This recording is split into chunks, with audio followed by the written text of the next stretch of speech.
Magandang gabi pambungad sa ating newscast.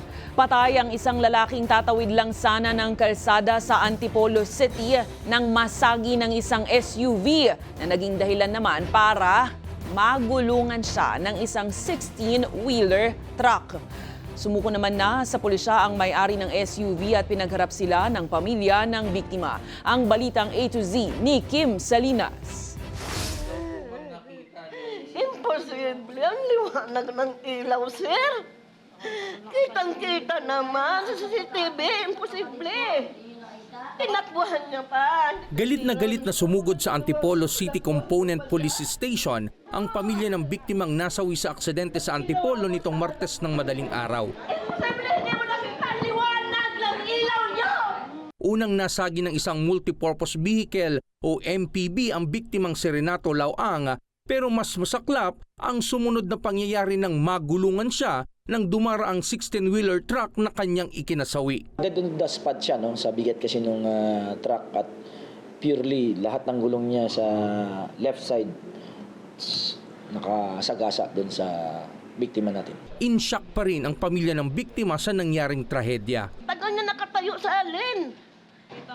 Tatawid siya. Bigla niyang sinalpok ng sasakyan niya. Imposible, hindi mo nakita yon. Ang liwanag ng ilaw niyo. Nabasag pa nga yung ano niyo. Lumubog na yung mata niya, basag na yung ulo niya, labas mga utak, naliligo sa sariling dugo. Voluntaryo namang sumuko ang driver ng Toyota Innova sa istasyon ng pulisya. Hindi siya nagbigay ng pahayag pero ang kanyang misis, nalulan din ng naturang MPV ang nagpaliwanag sa insidente. Ikinalulungkot ko yung nangyari. Kiramay kami sa pamilya. Hindi namin kagustuhan ang naganap dahil hindi naman talaga namin nakita yon. Dahil una nga, paparating din yung truck at maliwanag ang ilaw. Ayon sa kanila, wala silang balak na takasan ng kanilang obligasyon. Anila, hindi nila napansin ang pangyayari at kung hindi pa napanood ng kanyang anak sa social media ang CCTV footage, ay hindi pa nila malalamang nakasagi sila ng tao. Nandito kami dahil kami ay humarap sa inyo para harapin yung obligasyon kung ano man ang sa tingin ninyo ay dapat na maging partisipasyon namin. Lubos ang pagdaramdam ng asawa ng biktima na magsisilang pa naman ng kanilang ikalawang anak sa susunod na buwan. Bibili lang ng pandesal siya eh. Papasok Huwag pumuntang katrabaho niya doon Likat sa bahay, yung katrabaho niya.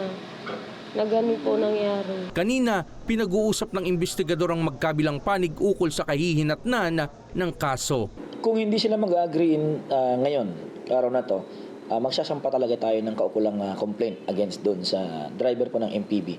Pero kung nag-settle po sila, we will assist them sa courts or sa lawyers para ma-settle yung kanilang agreement.